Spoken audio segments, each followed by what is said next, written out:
Yo, J Matt, what's up, bro?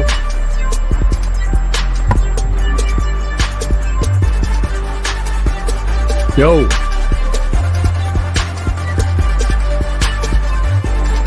Earth to J Matt. J Matt.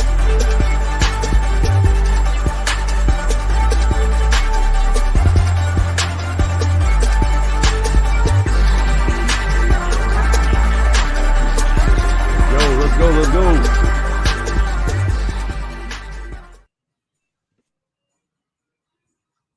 You still muted, bro.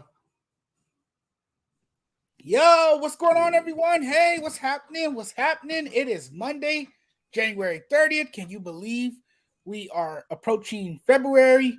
Where has the time gone? What's happening to all our viewers out there? I want to thank you guys for joining us tonight. This is another episode of the Judges Corner, and I'm delighted to be with you all tonight. I know there's plenty of choices out there, but you guys made the right one. Yeah. By tuning in to this show, and I am joined tonight by my good man, Anthony Cobb. Man, Anthony Cobb is he's all dressed for the occasion, man. He got the Philly gear on. You know what time it is? I got my B-boy glasses on. I run DMC 1988. The Philly Eagles are in the chip. I'm feeling good right now, J Matt. I'm feeling real good, brother. Oh, I know you're feeling good, man. Hey, the Eagles, man, they're one win away from hoisting that Lombardi trophy. And I mean, hey, you know what? They look like the most complete team, and we're gonna talk about it. We're gonna get into it. We got a lot of stuff to get into. We got a lot of stuff to dive into today. There's plenty on the docket for tonight's show. We're gonna break down this AFC Championship game, and we're gonna talk about the NFC Championship game. And then we're going to also later on in the show, we're going to talk a little bit about the NBA a little bit. We're going to get into that too. We're going to talk about who's the most underrated player in the game. But first, man, we got to break these games down from Sunday.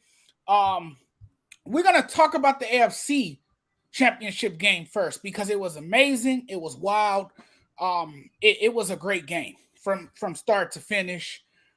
Cincinnati, they tried to mount another comeback late. That's something they've done well all season, is rally from behind to win games.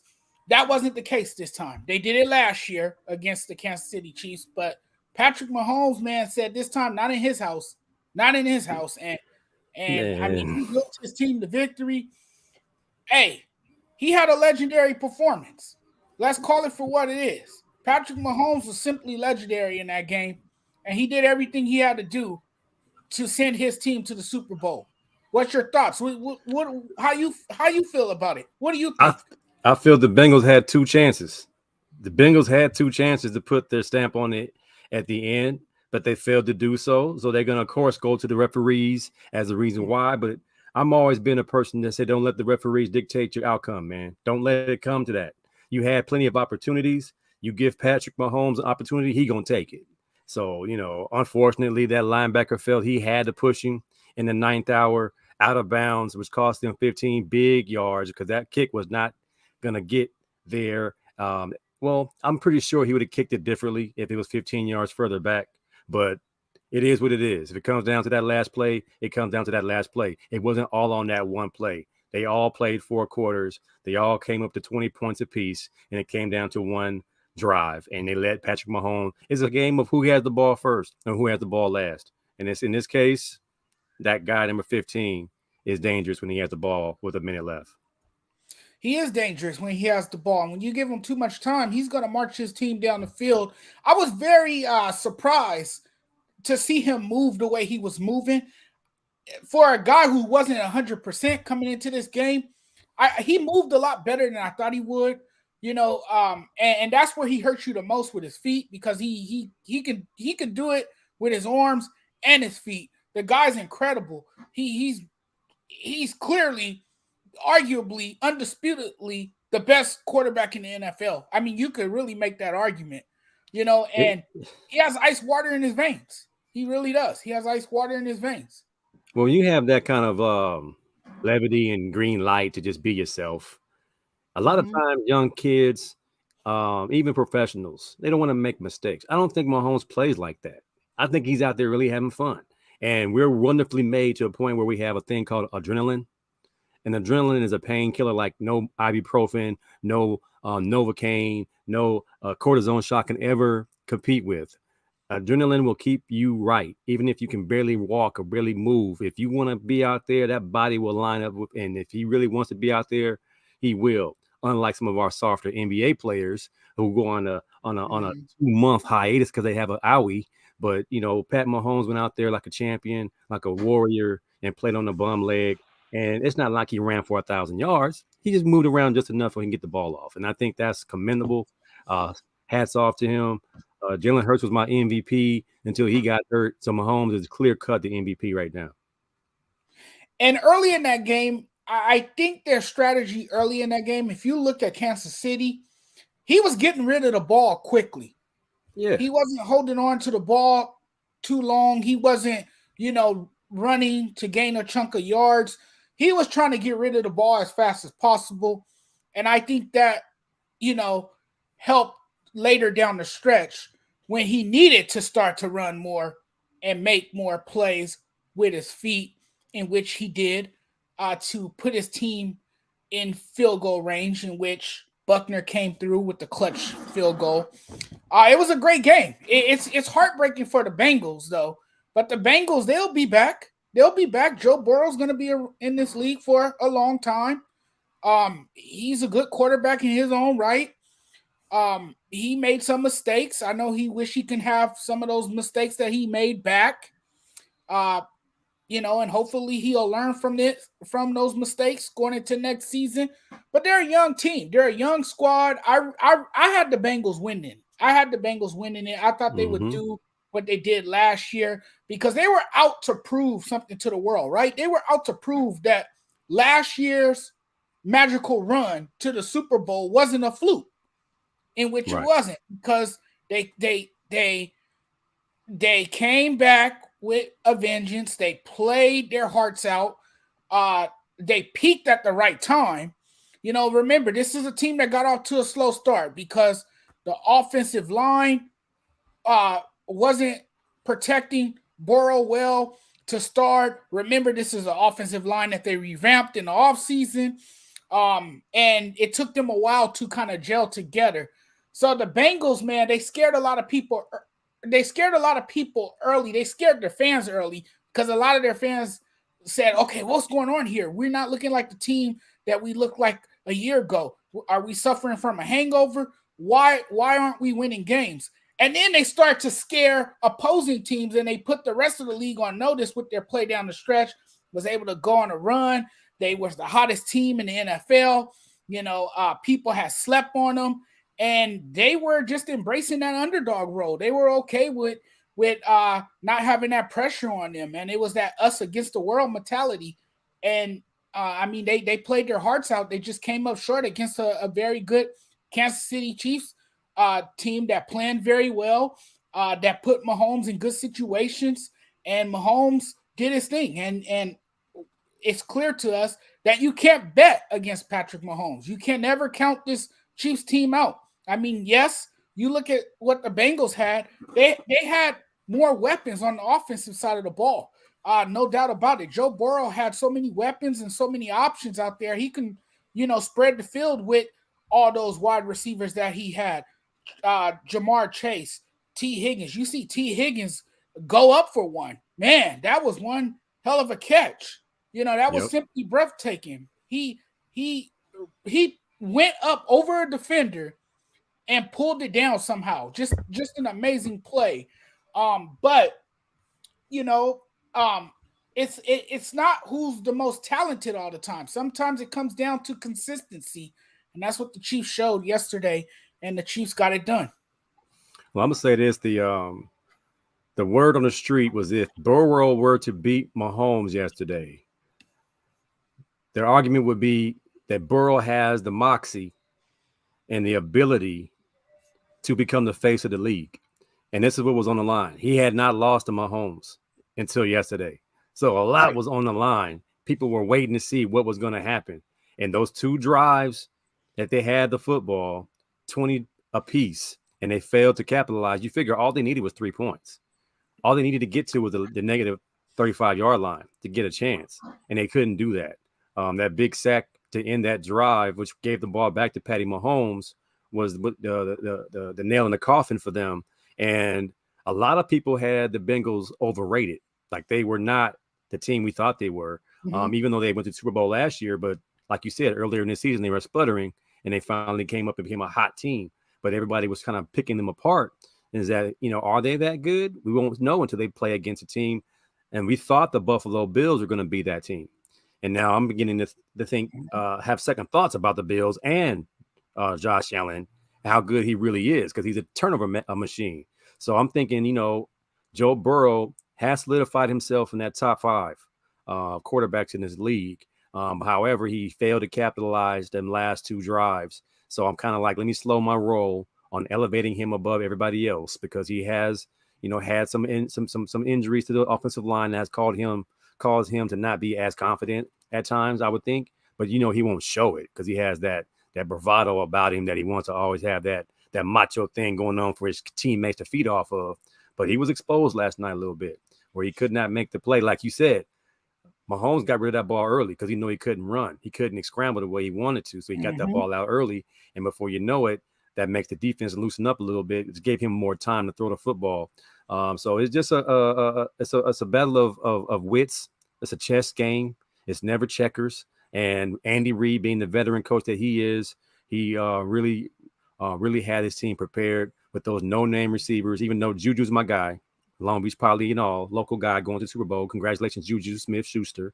But you figure Valdez, Scantling, and Juju, this is, it's not Tyreek Hill. It's not, the big name receiver that he just throw it up and they go get it. They had to call some plays. So I think the Chiefs are always well prepared. And the Bengals, like you said, they're not going anywhere. Very young bunch. However, it might be time for somebody to get paid. So all those weapons you named off, Mixon, T. Higgins, Jamar Chase, the other kid that got hurt, it's almost time for them to get paid on their rookie deals. So now they're going to have to break it up. The same thing happened to the Rams. You put it all in the basket for one try for the Super Bowl. If you don't get it, then you got to pay Burrow, you got to pay Mixon, you got to pay all these guys, and you have to break the team up because you can't afford them all. Right, exactly. Hey, that's fact. I like what you said about the Chiefs, though, and I like what you said about Andy Reid. He never flinched in the face of adversity. They always figure out a way, and that's what I like about Mahomes. I mean, if you didn't gain any respect for the way this man performed yesterday, then I don't know what else to tell you, because I mean, that was simply one hell of a performance by a quarterback in that game yesterday. And that's how you build a legacy, how you perform in the postseason. It doesn't matter. It doesn't necessarily matter what you do in the regular season. Well, that's the Eli method. That's the Eli method, the Eli Manning method. That's how Eli's going to walk into the Hall of Fame. He was a 50-50 regular season quarterback, 500 even, right. But 2 Super Bowl victories. Right. He beat an undefeated New England Patriots team. He is now a legend. Exactly. Eli Manning. Exactly. Right. I want to acknowledge some of our viewers that's in the house. I know I didn't get to you guys right away, but what's up, Michael? Thanks for watching, man. What's up, brother? Really appreciate you for coming in, and Freddie, as always, thanks for making this happen, and thanks for checking in as well. While LeBron ain't playing tonight, Freddie, what's up with that? Freddie, man, I don't know. I talked a little bit about that earlier. Come on, we'll get into that a little later though, because I want to talk about all that stuff too. Don't let Freddie off the hook, man. Don't let Freddie off the hook. Don't let Freddie just go to bed and not have to hear this noise. Hey, I always give him a hard time. I give him a hard time.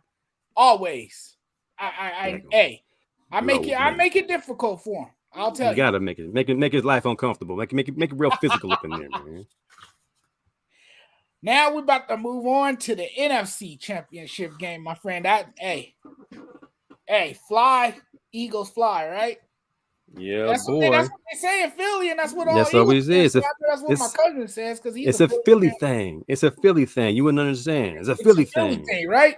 Yeah, but What was your takeaway in that game? Because I'm gonna hand it over to you first. I want to hear from you because this is your all team. right, man. This is This your my team. this So this tell me my what's up. team. That's my team. Family born North Philly Eagles fan. Not the most obnoxious fans in my household, but my fan base, yes, they are. I actually went to a watch party and was pretty rowdy. But the Philly faithful was riding high. We go into this game with a little bit of apprehension, a little bit of fear, knowing that the 49ers are going to be a physical matchup. But the very first run play of the game, we run straight through the number one linebacker in the league, hit him in the chest, and he has to tap out. And I say, okay. So Sanders runs through Warner. We'll see what this is about. And then you got Bosa taking a knee. And then you have Purdy grabbing his elbow. I'm like, okay, these boys tapping out. So at this point, I'm no longer worried about the physicality of the game. I think our boys came to play. And we don't hope injury on anybody. But I played football at a high level, and I know what it looks like when someone's tapping out. That means that they didn't anticipate the physicality that they're seeing or feeling. And the biggest, baddest man on the block is Bosa. And when you see him taking a knee early in the game on the sideline, rubbing his leg or rubbing my shin, they hit me in my shin, coach. Something ain't right. We start getting a little momentum. And then that drop pass by Devontae Smith that they did not challenge, that set the tone for the entire game. I don't know why coaches hold on to their challenge flag on a big play like that. It's 4th and 8, and we're going in to score, and there's a question whether or not Devontae Smith caught that ball or not, and you keep your flag in your pocket, and we go in to score. We were running the ball down their throat. That first drive was so important to the game. It kind of set the tone for the game that we're going to run the ball even though they say we cannot versus this most physical 49er defense that we've ever seen, yada, yada, yada. I hate that Purdy got hurt because I wanted it to be a good game. I wanted it to be a barn burner. I wanted it to be a track meet. I wanted it to be a cloud of dust, 3 yards in a cloud of dust fight. But once he got injured, I knew I would get the excuses. I went to the bowling alley last night to bowl my games for my league, and the guy's like, you ain't never wore your Eagles gear before today. You ain't even an Eagles fan. I'm like, oh, boy, here we go. These 49er fans are upset. I know how it feels when your quarterback goes down. You're no longer at full strength. It's not the same. And I feel bad for the Niners. I like the Niners more than I like the Cowboys as far as the fans are concerned. They're less obnoxious to my experience. But at the same time, I'm so glad that we got over that hump. I'm so glad we continue to run the football. See, that's the key. I think you won't mention it in the opener. The most balanced attack.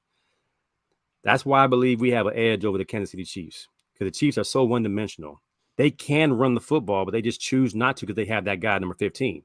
We have Jalen Hurts, who is just the most efficient guy. Some of them is like he can't be the MVP. His stats don't measure up. It ain't about that for Jalen Hurts. It's about ball control. It's about not turning the football over. Is it a game manager? You can call it that, but the kid just wins, and the kid just has some type of effect on his teammates. Like when he's in there, they look confident, man. So I'm confident. That game was a snoozer because Purdy got hurt. So we'll take the W any way you can get it. You get to the ship any way you can get there. Of course, you don't want to get there like this, but you'll take it. I'm just mad we lost our guard at the end of the game. I forgot his name, the all-pro guard. But we're going to limp into the Super Bowl a little bit. We got 2 weeks to get right, and it's going to be an awesome, awesome Super Bowl, man. So shout out to the 49ers. Had a great season. I don't know who your quarterback's going to be next year, but you have a team ready to win the whole thing if you have the right guy calling the plays and the right guy taking the snaps. Otherwise, you guys are loaded. I mean, them receivers are good. Running back CMC, he proved that he's a guy. But, my Eagles were well balanced and be ready to fly, man. It's going to be a real good Super Bowl. The Andy Reid Bowl, the Kelsey Bowl, whatever you want to call it, it's going to be exciting. They're going to promote this thing like a big 2 black quarterbacks for the first time ever. It's going to be a big deal, man. It's going to be awesome. It's going to be a big deal. And this is what the league wanted. It's obvious. They wanted Mahomes versus Jalen Hurts. And I think that's what a lot of fans want to see. The masses will definitely tune into this one. And I think I agree with you. I think it's going to be astonishing. I think it's going to be one of those games for the ages. But, the Eagles, man, they won Sunday by taking advantage of some of the 49ers misfortunes, and you kind of alluded to that. But the Eagles defense, man, they look dominant. They look dominant. And after some early struggles, the Eagles were able to rediscover their potent rushing attack. They were able to pile up 148 yards and 4 touchdowns on the ground. So I'll say it was a sensational day. Now, look, people were saying, there was some critics out there saying that Jalen Hurts didn't play his best game.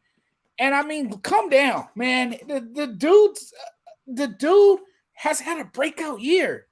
I mean, you're not going to have a great game every weekend or every Sunday. You're not going to have a great game. These guys are not robots, okay? These guys are human. They're going to have some days where they're off, where their game is off, where they're out of rhythm, where they just don't have it. Some days it's just going to be like that. And Jalen Hurts, man, he didn't play his best game. Not what we are accustomed to seeing. I know he's capable of playing a lot better, but Jalen Hurts has a contagious effect on this team. I mean, he's a very impactful player. He's one of the most efficient players in the NFL. He has clearly shown flashes of maturity. He has shown early signs of greatness. This guy is very athletic. He's a gifted quarterback. And he is the engine that makes that offense go. I like Jalen Hurts. I love Jalen Hurts, man. The kid is a bad man. He can play. And he just go back. Hey, sports judge. I totally agree. What makes it that he did not have a good game? I think we're kind of like not looking at this objectively. We're not looking at this like, what is a good game for a quarterback? Does he have to throw for 400 yards, or does he have to win the football game and not turn the football over? Like, he does what is needed to be done every time he comes out. The kid is like 18-2. So I don't know if we can measure him on the same parameters as Patrick Mahomes or Josh Allen or Joe Burrow, where if he got 350 yards and 3 touchdowns, you had a great game. Jalen Hurts will run the football in from the 1 yard line. That counts as a touchdown in fantasy. I had Jalen Hurts on my fantasy football team. He kept me in the league lead the entire season until he got injured. The kid is a winner, man. I don't think we can say enough that this kid, what he did at Alabama, he didn't transfer immediately. He sat it out behind Tua and took it and graduated and then transferred to Oklahoma and still had an opportunity to become where he is today. And as a Philly fan, I'm going to admit, I didn't think Jalen Hurts was the guy. I thought Carson Wentz was going to be better than that after the injury, but he never got back to his MVP form. Jalen Hurts has surprised everybody, man. I'm with you. He's a bad man. He really is a bad man. And I mean, this Eagles team, it might be the most complete team. They have a lot of balance. I really like their defense. I really like their secondary. I mean, I've been harping on how great their secondary is all season, it seems. You got some ball hawking defensive backs out there. They like to play a game of takeaway. And if you're not careful, they're gonna pick you off. I give the kudos to the D line. The difference, the difference between a great secondary and a bad secondary is usually the defensive line. And Hassan Riddick and all the guys, Fletcher Cox, all the guys up front, Brandon Graham, all them cats. That ball is coming out, which gives the defensive back the confidence necessary to make a play on a ball, knowing it's coming out in 2.5 seconds. When the ball's coming out, you can sit on a route. You can jump a route. You can anticipate what you saw on film because your guy's going to get there. When there's no D-line push, I feel bad for that DB secondary because it's going to be a long day. But like you said, they get to be ball hawks because that D-line is so good. Shame on Shanahan for leaving a tight end or the right tackle on Hassan Riddick by himself. That ain't right. Go get your man hurt. And what you did got both the quarterbacks hurt. Yeah, and I think once Brock Purdy went down with that elbow injury, it was pretty much a wrap for the 49ers. That changed the game completely because now you're bringing in your fourth string quarterback and Josh Johnson. He was trash. He's 15 years in the league, man. He's gonna do the best he can. he looked bad out there. I mean, you threw him in that situation and poor guy. They should have. Yeah. This is the curse of Kaepernick. Until you do right by Colin Kaepernick, it's not just the 49ers who actually did give him a contract. It's the NFL. But it falls back on the 49ers. The last time we saw him play meaningful football. So now the San Francisco 49ers are going to have a hard time finding their next Joe Montana because of the Colin Kaepernick curse. Yeah. But also I gotta give a lot of love to the Eagles. Give that defense their flowers because the Eagles punishing defense is what knocked Purdy out of the game.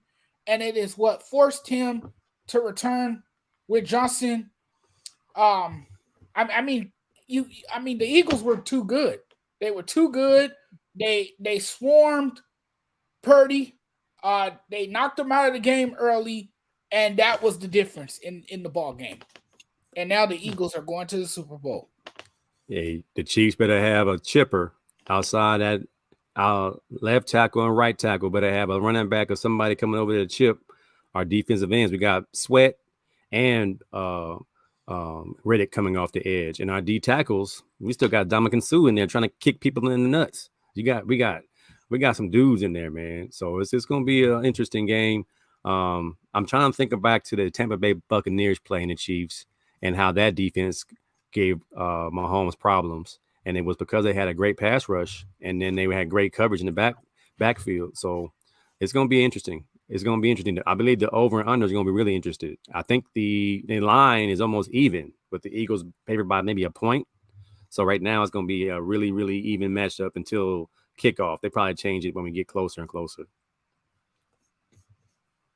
Yeah, I can't wait to see it. 2 weeks from now, we're in for a treat. We're going to have ourselves a great game. Sports Judge, you going to watch the flag football game this Saturday or this Sunday? You can watch the flag all-pro game? I'm going to check it out. Just because I might be a little bored and might not be nothing else happening. But if I'm not mistaken, I think this Sunday is also the NHL All-Star game. That might be better. So yeah, that might be worthwhile, right? That might be more exciting and intense. Because I'm a hockey fan too. I like the physicality of the game.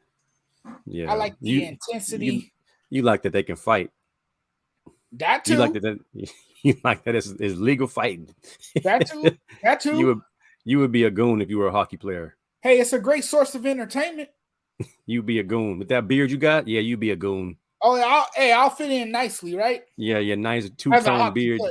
You come in there ready to fight with one tooth missing. Just give me a hockey stick. Give me a puck. Put the puck down. Let's face off. You got to throw the stick down, bro. You can't hit him with the stick though. That's a felony. That's an assault with a deadly weapon. It's yep. You right on point with that one. Right? They'd be like, Mathis, put the stick down. No, he hit me. I gotta get him. You hit him with the stick, you're going to jail. I don't care. We all going to jail tonight. Man. Okay, man. I guess we can move on now. We can talk about this officiating because it's been terrible in both the NBA and the NFL. And I don't know if I think it's a combination of all three. I'm gonna give you 3 words here: bias, incompetence, and inconsistency. That's the 3 common words that you see with this officiating. Officiating gets it wrong all the time. People come at their heads all the time because they either miss a call or they call something that shouldn't have been called. And we see this all the time with the zebras, right?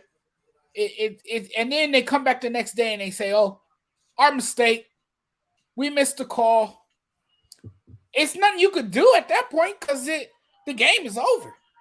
You guys decided the outcome of the game by either calling it or not calling it. So that's become a issue in not only the NBA but the NFL as well. And we saw some blatant, obvious calls that could have gone either way yesterday in that Chiefs and Bengals game. It seemed like more of the calls were in the favor of the Chiefs. And a lot of people today, I was on the internet, I heard a lot of people saying that the game was rigged, that the refs helped the Chiefs win the game, that the refs gave it to the Chiefs, and then people calling for the officiating crew to be fired. I didn't heard it all today. Man, talk to me a little bit about this officiating, because I know you had a great take on it earlier, and I believe I read your comment about it. Man, I've What are your been thoughts? from the high school level, college to the pros. I mean, I saw a post on Twitter.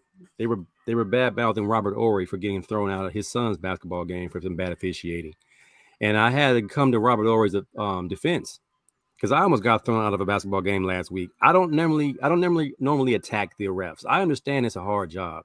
I refed a powder puff football game once, and it's death.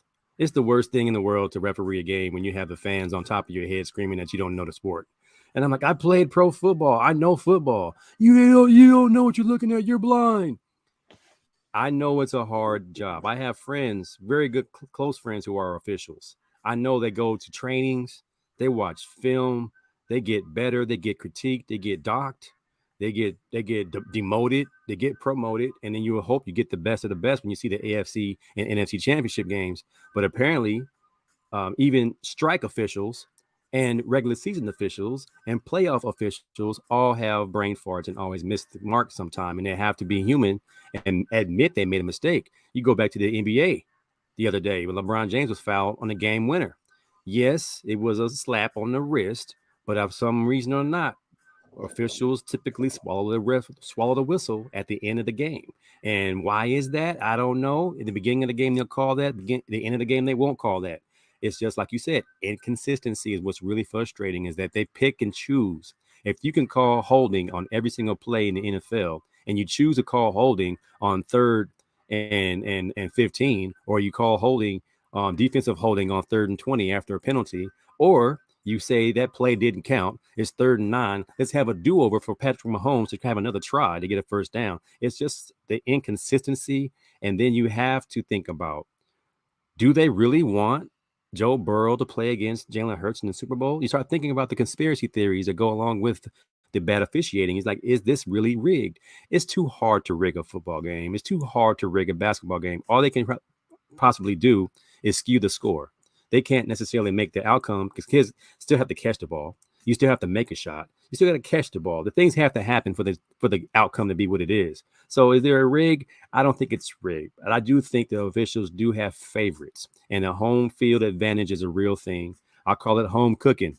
If you're at home and there's not enough security for the official to get out the stadium safely, they're going to call calls for the home team, typically. And you have to watch the game and hope for the best that you'll have a fair officiated game. But I don't go into a game expecting any help.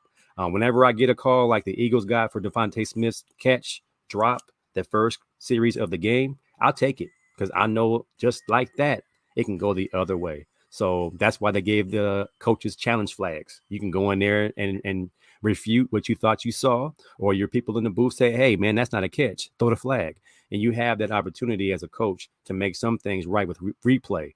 But as far as the overall scope of officiating right now, it stinks, man. I can't watch a game thinking I'm going to see a well-refed game. Whenever I have one, I look to my partner or my wife sitting up. I'm like, this game was really well-refed. And that doesn't happen very often. So hopefully after these seasons are concluded, a lot of these officials go back to training, go back to what they were taught, and watch some film and get these calls right, man. The fans pay good money to see a good played, hard-fought game and not be robbed by the zebras. Right. And a lot of teams do unfortunately get robbed. I mean, you saw what happened to the Lakers the other night against the Boston Celtics. That was robbery. That was complete robbery. LeBron should have been awarded 2 free throws. Then you had all these terrible calls and these no calls that didn't go the Bengals' way yesterday in the game.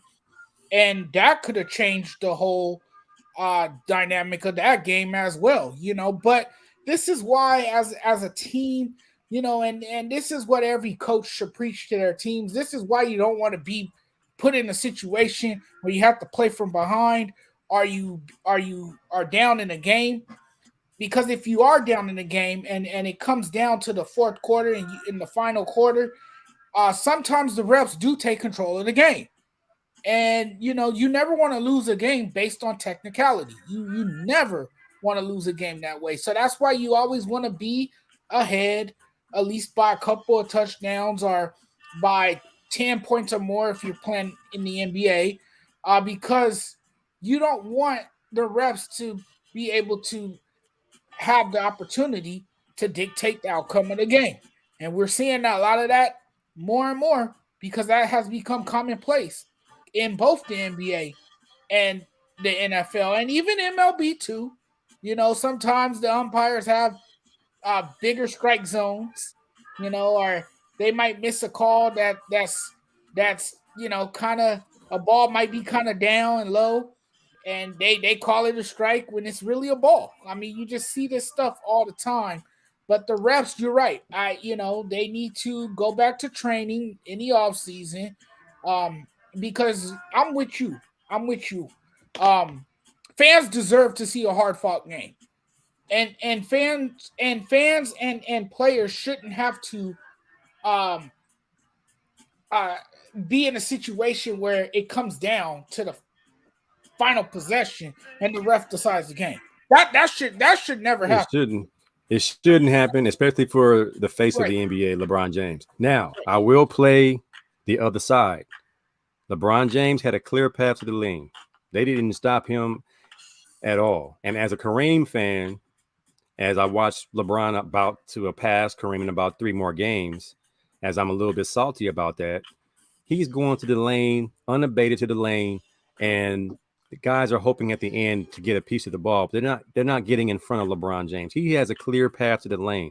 Why doesn't 6'9", 250 pounds go up stronger in that situation so the referee can't dictate if I make this bucket or not? He went up with a layup, a left hand, underhand, off the glass layup, which they will call in the streets soft. Get that soft mess out of here. If it was a real shot blocker in there, LeBron James is out of this world athletic, like nobody we've ever seen in our lifetime. With his ability, his speed, his agility, his hops, everything. But in this play, he goes up rather softly and expects a foul call, knowing that the specific referee is like 32-0 in these games that he's reffed for the Celtics. So he knows that. LeBron James is very detailed. He knows everything about everything when it comes to basketball. I'm pretty sure he knows who this referee is. He's seen him enough in 20 years. And he allowed that man once again. And that might be why he was so belligerent and upset at the end when he was not given. I've never seen a player pout like that in my life. That's not one of the reasons why he's not my GOAT. But that right there, that reaction in a regular season game over a call like that was like, come on, LeBron. So, yes, the refs made the call. The refs missed the call. But why do you even expect to get a call when you have haters across the world who don't want to see LeBron James succeed, including the referees in Boston? So, LeBron James, take note. Do not let the referees steal your joy. Dunk the football every single time. LeBron, man, he pouted worse than a toddler. It was a bad look, man. Man, he was bad. Dramatic and extra, man. And people were making fun of it on social media. It's gonna be some memes, brother. I mean, it was some memes. It was videos out there. Man, people were going crazy over that. People were actually celebrating that because, like you said, there's a lot of LeBron haters out here. Oh, yes, a lot. And they wait for moments like that just so they could clown him. Oh, man, he went. And But then his little henchman, Beverly, came out with the DSLR camera to show the referees they missed the call. I ain't never Man, seen he's nothing a like that in trip my life. too. He's That's another fun. one, man. I'm That's telling you, if you want some entertainment, the Lakers are definitely the team to watch. And I mean, it's in the right city, right? Because this is the entertainment capital of the world. So you definitely got some guys that can win Academy Awards on that team. No question about it, because LeBron is a great actor. Let me tell you, and I know why he came to LA, because he knows he has film-making aspirations, and he knows this is the right city to be. And, you know, that much was on display when they played against the Boston Celtics, man. You should have seen that reaction. I know you've seen it. I've seen it. Everybody done seen it now. This one topped the one that he pointed at the basket on J.R. Henderson, or J.R. Smith. When J.R. Smith got the rebound in the finals and dribbled the clock out, and LeBron James points with both hands to the cup, and J.R. Henny Smith was like, I didn't know what time it was. I didn't know how much time was on the clock. And LeBron lost his mind and walked to the bench and ignored J.R. Smith the rest of the day. This performance last night was Academy Award flop, over the top. I can't believe it. It's not butter. LeBron James Academy Award goes to. And I think he really, really did not know in the moment how much this would get blown up, because I've never seen someone so animated, so dejected over a regular season game, over a foul that he should have still played through. That was not the hardest foul in the world. He should have made that layup even with the foul. It's called and one. Make the layup or dunk the ball, Big Bron. Right. And on top of that, you had a chance to win in overtime. It wasn't like you lost the game. The game was tied. They mailed it in. They didn't play in the overtime. They chucked this one up to the referees, messing up the overtime, the regulation game. So they didn't want to play overtime. Man, they didn't want to play overtime because they knew who was out there on the floor, and that's Jason Tatum. He's having a spectacular year. He's having an MVP year. He's balling, but he ain't LeBron James, and he slapped LeBron James on the hand, and I guess hurt his feelings on top of his arm. So Jason Tatum is the front runner for the MVP, don't you think? Or is it still Joker? I think it's Tatum right now. Yeah, they keep giving it to Joker, but every time I watch Joker play, it's boring. Like, we can't let that dude get the 3-time MVP. He's not Kareem. Well, the Denver Nuggets, they're the best team in the West right now. Man. But let's see if that's sustainable, because in the playoffs, they usually meet another team in the West that's stronger than them, and they get eliminated. Joel Embiid gave him 47 and 18. That ain't the MVP to me. But last year, you had unhealthy bodies, too. Yeah. On that Denver Nuggets team. But no, I don't think Jokic is going to win it this year. No, so that MVP award is going to someone else. It has to, man. His 2 in a row might be better than Steve Nash's 2 in a row. But I think the buck stops here, man. Because last year they shouldn't have got it. The Denver Nuggets weren't even in the top 10. They might have been in the top 10, but they weren't, a contender. Well, I felt he was deserving of it because he basically dragged that team, to the playoffs. And, is the playoffs the only parameter though? Just making the playoffs? I thought you had to be like top 6. It's a regular season award, and I kind of see why they gave it to him, because of everything he was doing single-handedly without 2 of his superstars on the floor with him. He carried a heavy load on his shoulders. It was a heavy burden for him, but he handled it well, and I just felt that he was more deserving of the award. And I know a lot of people disagreed with that, because a lot of people were saying that the award should have went to Joel Embiid. I'm an Embiid fan, but I don't like how Embiid plays on big network games. He goes away.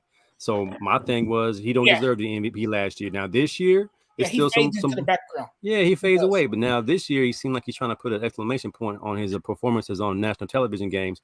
That's when you got to show, when them writers are watching, because sometimes the East Coast, West Coast TV schedules, you don't get to see everybody play, and you miss out, because sometimes the West Coast games, they're playing at 10 p.m. at night on the East Coast, and guys are asleep Whereas the East Coast games, they're at 4:00 on the West Coast, so you don't get the same show, you don't get the same exposure. And the Sixers are prime time, but they don't always get on TV. And so when you do get an opportunity to play national televised games, you got to play. So I think he helped himself the other day, going for almost 50 piece, and being unstoppable and being in the post and out on the arc. Some big men just need to go back to the post and show you can do both and be dominant and block shots, play some defense. And I think that's where Embiid can help himself the most, by playing some defense. Well, you're seeing the evolution of the big man too, and that's another thing. I don't like the style of play that we're seeing from a lot of these centers now. I mean, it's not like old times where the center used to establish a post, used to establish a post game, right? Dominate inside the paint. Now everyone wants to shoot threes. Everyone wants to lunch threes. Well, it counts more. That's not necessarily their game, but they're trying to do what everybody else is doing. It counts for more points, sports judge. It counts. I understand that. It counts for more points, and as what my argument is, it's going to be great when LeBron passes a Kareem. But how many 3-pointers has LeBron made? A lot. And every single point he makes over a 2-pointer gives him that much more of an advantage. So I'm like, it's great that he's passing Kareem, but Kareem got all his buckets on 2-point field goals and free throws. LeBron is able to use all three: buckets, free throws, and 3-pointers. So let's put the categories where they should be. And he has the ball majority of the time, whereas Kareem had to have the ball passed to him. It's just a little bit different. Both very, very amazing accomplishments, but that 3-point ball has put Steph Curry in the echelon of greatest player of all time when he's 6'3", 185 pounds in a big man sport. I mean, the 3-point ball is just something that has revolutionized basketball. It hasn't necessarily destroyed the big man, but it sure has made the big man less valuable if he can't shoot it. So it's like you said, it has changed the position. But I think there's still a need for the Shaquille O'Neal types of the world, the dominant guys, the Giannis's, get the easy bucket. Because in the playoffs, when there's no easy buckets, who can get a bucket when there's no room? Everybody's guarding everybody in the playoffs. It's different. That's why Kareem was so valuable, and Shaq and Giannis. They can get a bucket when it's tough, when there's no room inside, when they can make room. Get out my way. Here's an elbow to your jaw. Bam. It's going to be, it's interesting. Nonetheless, but Joker is a beneficiary of it. All these big men out there on the arc. Anthony Davis is one very skilled big man, never going back in the paint. He's too fragile. He's tender love, as I call him. So the game has changed. It's sad, but I wish there were a few more post players left in the world. Yep. We're gonna move on real quick, man, because we got about 10 minutes left. 10 minutes. Real quick. I want a yes or no question, a yes or no answer. Excuse me. Do you think Kellen Moore, because he is to become the offensive coordinator for the LA Chargers now? Now, do you think, because I said this yesterday, that he's a very overrated OC. Do you agree with that? Do you think he's an overrated OC? Because sometimes his play calling to me is just so questionable and it's out of this world. Sometimes I'm sitting there like, what the hell did you just do?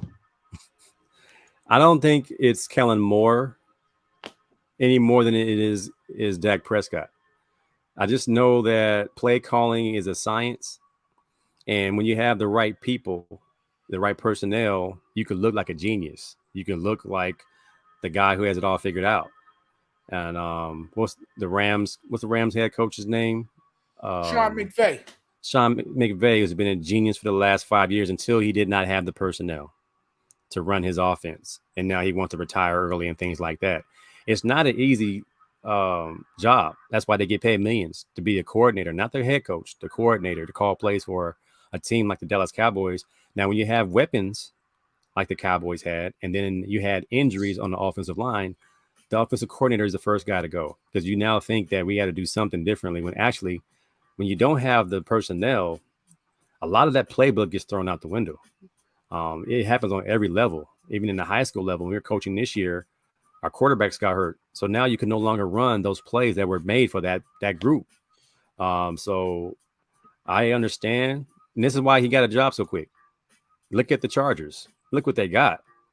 What he runs is going to fit perfectly. I mean, they got a running back. They got 3 receivers. They got a quarterback. They got an offensive line. They just need some creativity and ingenuity. That's going to be a contender. That's going to be the Buffalo Bills of this year. The Chargers are going to be the Buffalo Bills next year as far as the favorites, with a play caller that is in the past come up with some decent game plans. Now for the Cowboys, I think he kind of dropped the ball a few times, thinking that Dak Prescott and Zeke and those guys were those type of guys. Like I know since Zeke got paid, he's no longer the same running back, and Dak got paid. He's trying too hard. It looked like Dak played better before he got paid. And I don't think it's because he took days off. I think he's trying too hard, trying to fit things in and not trying to, make plays. That's why I put Jalen Hurts above Dak, and that Jalen Hurts protects the football. Dak being more of a Brett Favre type than, a quarterback that is more concerned about not turning the ball over. He's trying to make plays and prove that he can throw the football. Instead, you should be throwing the ball to places that only your receiver can catch it. So if it's an incomplete, it's just an incomplete. But if you're throwing balls that's getting, this guy had pick 6 like 5 games in a row.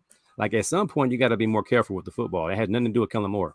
So I think the game plan that he put in for the backup quarterback for Dak was showing that he has the acumen to create a game plan that fits the personnel.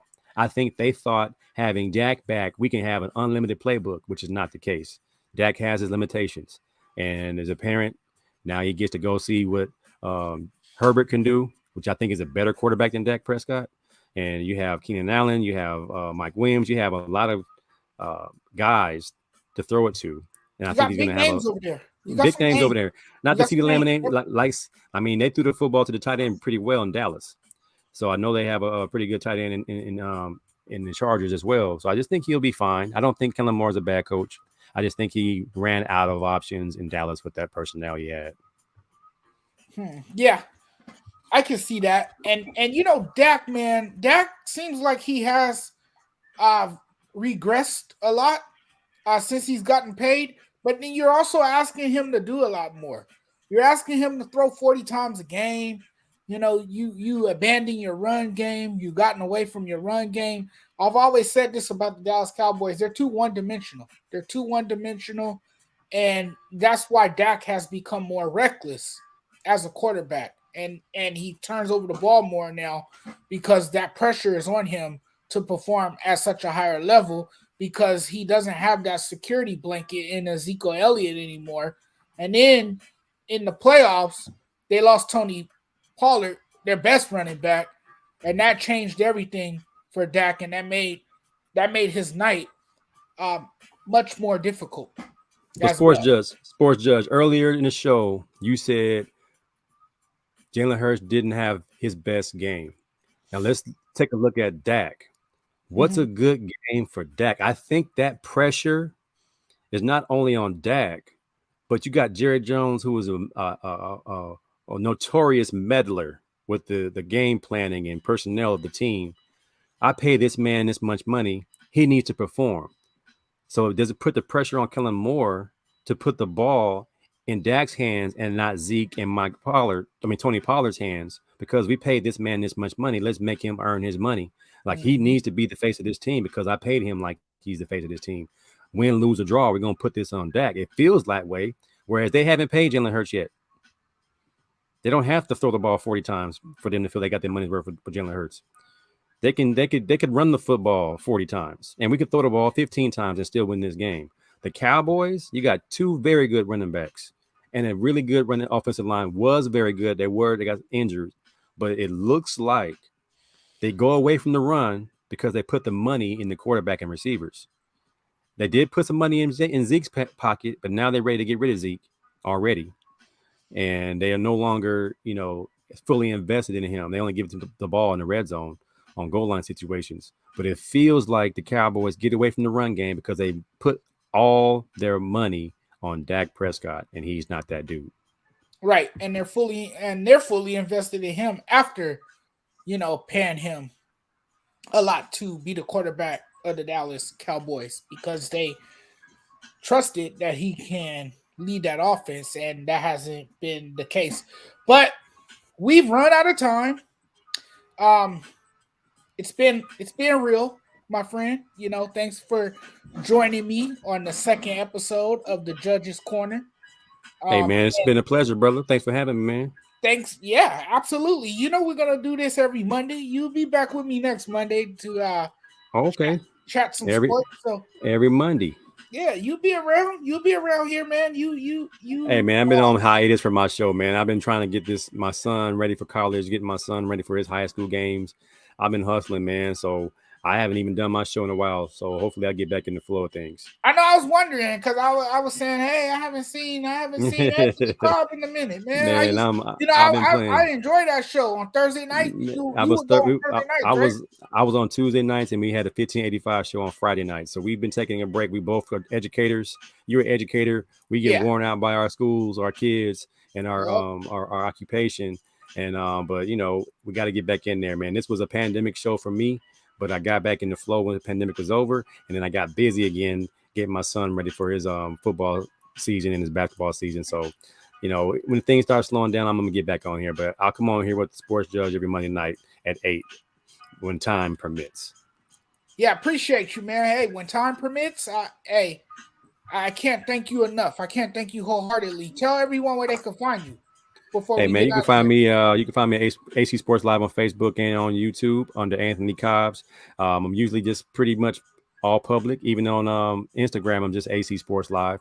And I'm about to get on that TikTok. You told me about that TikTok and everybody's on there. I'm like, man, I'm too old. I'm 50. I'm not going on TikTok. And I'm like, I guess you have to if you're gonna be a podcaster or a showcaster. So I'm gonna be on TikTok real soon. AC Sports Live, man. Hopefully come back on Tuesday nights. And maybe the 1585 show will return back on Friday nights and in the Sports Empire Network and on Facebook, YouTube, and Twitch and Twitter. Look, as knowledgeable, as informative, and as entertaining as you are, you will blow up on TikTok. I'm blowing up on TikTok. Hey, you got it going on, man. John J. Matt, you got to keep it going, man, with your critical takes and hard hitting points, man. Keep it going, I don't hold back. I don't hold back. I don't hold back. Go for it, man. You gotta find. Hey, find you one adversary and go at him. Right now, it's Jason Whitlock. We gotta get him. Oh yeah. He's my punching bag right now. We gotta get him. All right, man. He's my punching bag right now. All right, man. Next time, brother. All right, everyone. Thank you guys so much for watching the show. It's been great. We'll see you guys again. Well, I'll see you guys again on Wednesday for another episode. Fly, Eagles, fly. Corner. Fly, night, Eagles, fly. We're out. Fly, Eagles, fly.